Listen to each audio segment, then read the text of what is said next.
Hi friends, it's Kim Sparks back from Making Creative Memories in Time. I'm here with you today to share a page using this great Allison Davis sketch I found on Pinterest. I absolutely love this sketch, and since I only have 3 photos to tell this story, I felt like this sketch would be perfect for me. While I am getting everything set up, I'd like to take the opportunity to thank you for following my channel. Be sure to like, subscribe, and hit the notification bell. This will help YouTube know that you like my content and you want more of content like this.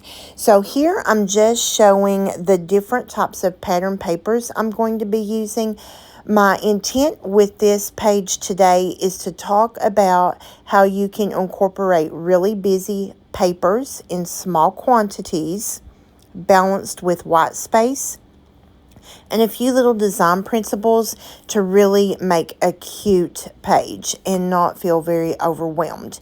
So here I'm showing that I'm using an old shape punch from Creative Memories, the hexagon. I want to put hexagons at the base of my 2 cluster elements, and I'm literally using scraps. You can see I'm punching different pieces that I like from each side of this paper to get these hexagon scraps.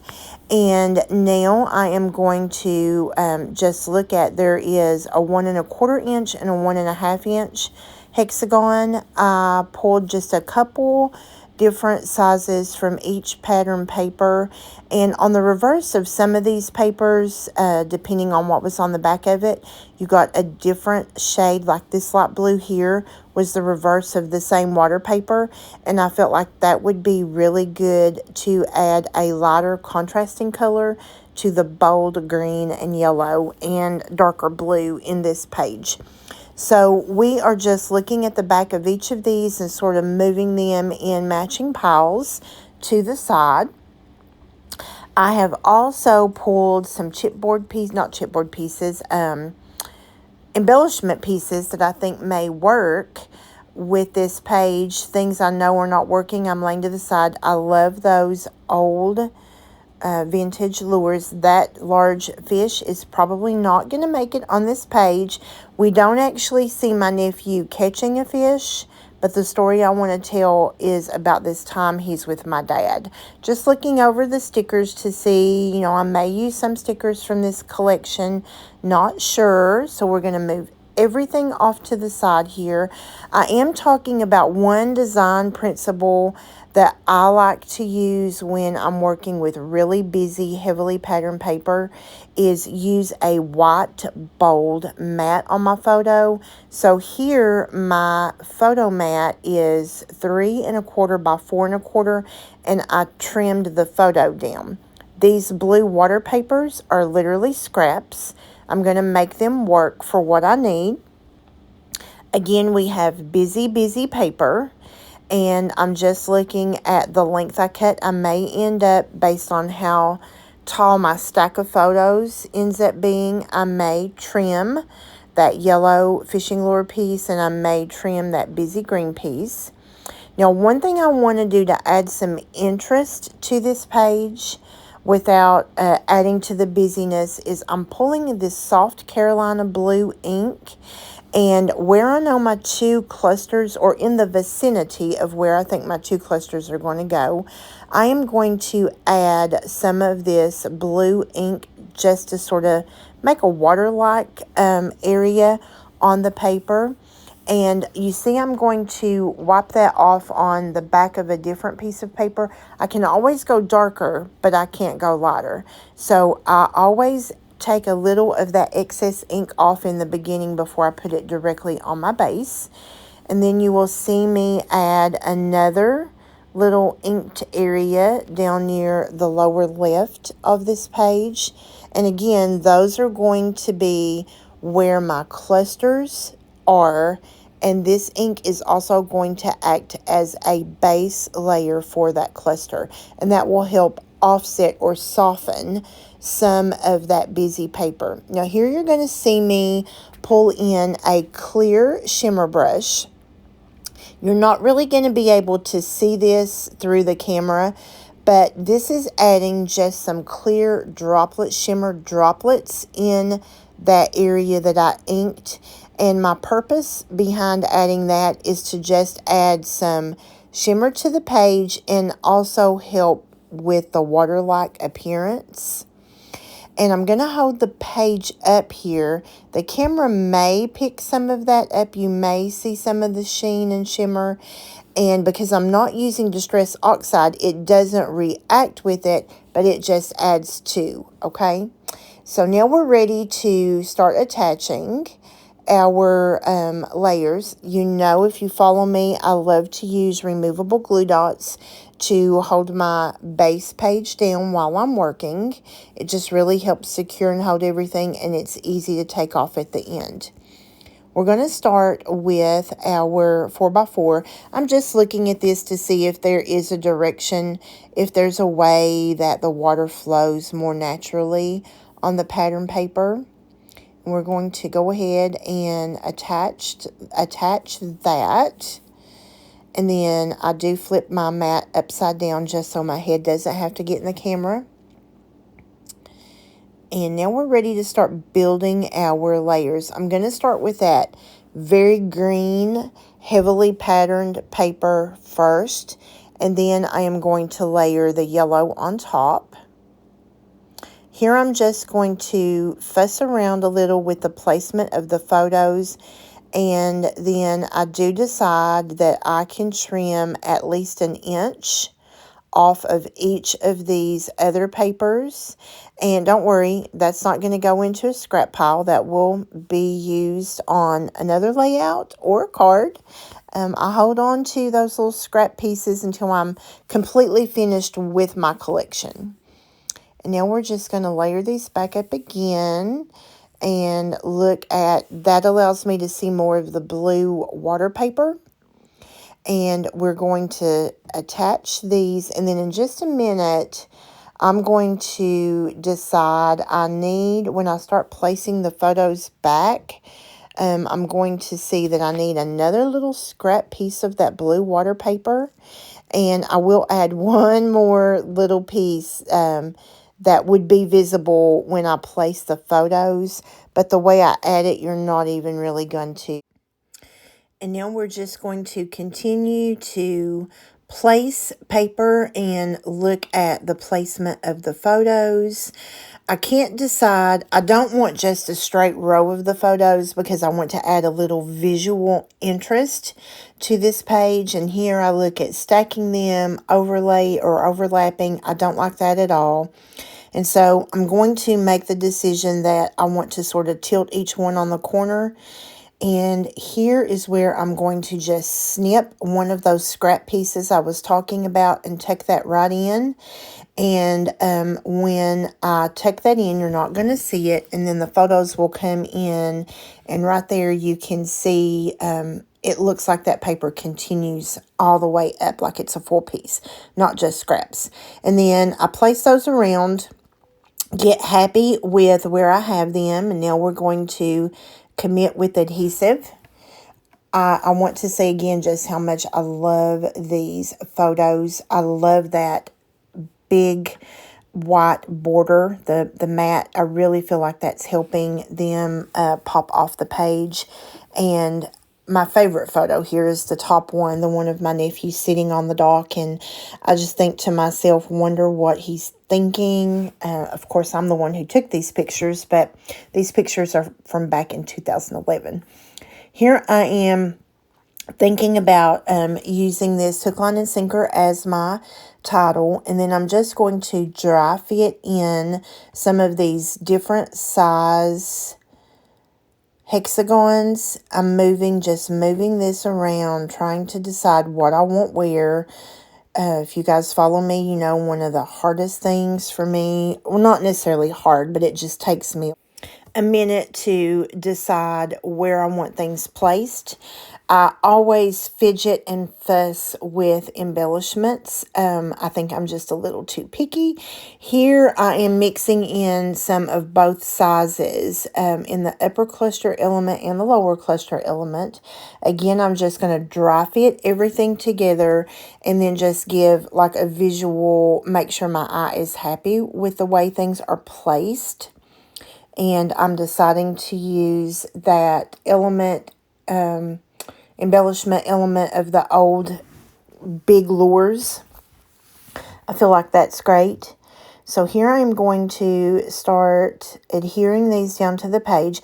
And I have to fuss around a little bit with this because I have two sizes, the 1.5 inch hexagon and the 1 1/4. Obviously, they're not going to match up really well because I'm working with two sizes. But I keep moving and working around until I get happy with the composition of these larger and smaller hexagons. And then I will get these attached, and I'm going to, here I am still moving around. I'm going to get happy with it right here though. And then I'm going to pull in some thin foam tape to adhere that title over. I think though I moved down and adhere those at the lower corner. I do think I adhere them before I actually commit to foam tape on any of the embellishments. And again, it doesn't take as long to get this little hexagon area worked out as it did the upper one. I really wanted to be meticulous with the upper one because that is where my title was going to be as well. So you see here I didn't fuss around nearly as much with these. I love that lighter blue color paper. It was the reverse of the water paper. In one of the areas, that water paper was very heavily patterned on the back side. And that lighter blue, I was only able to get 2 hexagons. And I really liked incorporating that because those hexagons are very similar in color to the ink that I used for anchoring my clusters. And we're going to just finish getting that attached. I hold it up just to look at it. And now I am, before I add any other embellishments, I am going to go ahead and use my Micron fine tip pen, and I am going to do just some stitching. I thought about doing like the actual stitch marks, but as much area as I needed to cover on this layout, that would have taken forever. So I decided just to draw straight stitching lines. And I also thought about using a white gel pen. But then I decided white gel pen would not show up very well on that yellow paper. So I just did black pen, and I'm going around all the pattern paper. Everywhere that you can see, I am doing the stitching. And then I am going to come in and do the stitching marks on the hexagons as well. This is a little fun technique that you can add, and it really does help define when you've got really busy paper. It does add that slightest little bit of definition to the edge of the busy pattern paper against the white space that you have. I do like that. Another technique that you could use here is ink blending, distress ink blending on the edges of all your pattern paper and your hexagons. And now I'm just going to lay that title up there to see if I like how that looks. I'm going to finish off the stitching marks on these hexagons. And then we will be ready to commit to our embellishment pieces. I love how this layout is turning out so far. I'm really pleased with it. I'm looking over the stickers to see what I may want to pull. What I wanted here was some smaller like word strip stickers to add to the clusters. I do decide I like that little sticker that says slow down. And of course, since my nephew and my dad are wearing the hat, I'm going to pull the hat. And I think that's pretty much the only stickers that I'm going to pull for this page. And now I'm going to pull in that thin 3D foam tape. I'm just going to use my powder pouch to take the sticky off of these two stickers, just so I can lay them around and fidget with placement, and then I can actually adhere them with some liquid glue. I love using thin 3D foam tape on any type of element just to add some visual interest and depth to your page. And again, by raising that is going to add just another layer to that busy paper. And your eye, placing it on that corner as a design element is going to help your eye move around those photos and around that page. Here I place the lures. I put the lures in place, and now I'm just using some liquid glue to adhere that fishing hat. And then we are going to do the same thing with the slow down. Love how that's looking so far. Okay, here goes the slow down. I love that little, it's just a small little phrase, but I like it tucked in under those old fishing lures. And we're going to use some thin foam tape on that as well to pop that up. Just again for a little bit of depth and visual interest, and to help break up that busy cluster there. Love that. Again, I want to take a moment to say thank you for watching my channel, my videos. Please like and subscribe. When you hit the like button, it lets YouTube know that you are enjoying what you're seeing here on my channel. And leave a comment. I would love to hear some feedback. I would love to hear what you like about my style and my videos. Here I'm just trying to decide if I want to add one more hexagon in each of these cluster elements. And although I think it would have been nice to add one more, I didn't want to add any more busy pattern to what we already have. And I'm going to do one more final look over these stickers just to make sure there's nothing else on the stickers I want to use. And obviously I don't find anything, so we're going to put those away. I'm going to pull in some blue dots. I have a couple different colors here, and I opt to go with the darker blue, the sapphire ones, because those really match that blue water paper, and I think they will make the biggest statement in finishing off these little cluster areas. So what I'm doing is I'm making a little visual triangle with them, and I'm using one of each size, a small, medium, and a large, and I'm putting one of those little 3 cluster enamel dots in each cluster area. And here I'm going to just remove those glue dots, and then we're going to do one more look and see if you can see that sparkle, that shimmer pin in that area. In person, it really does add a lot to those little cluster areas. And then I realized I wanted to also stitch around the white space area. And so what I do is when I do this stitching, I like to hold my pen perfectly perpendicular, and then I just pull slowly all the way around the element. Here I'm going up to that blue paper and skipping it because I've already done my stitching there.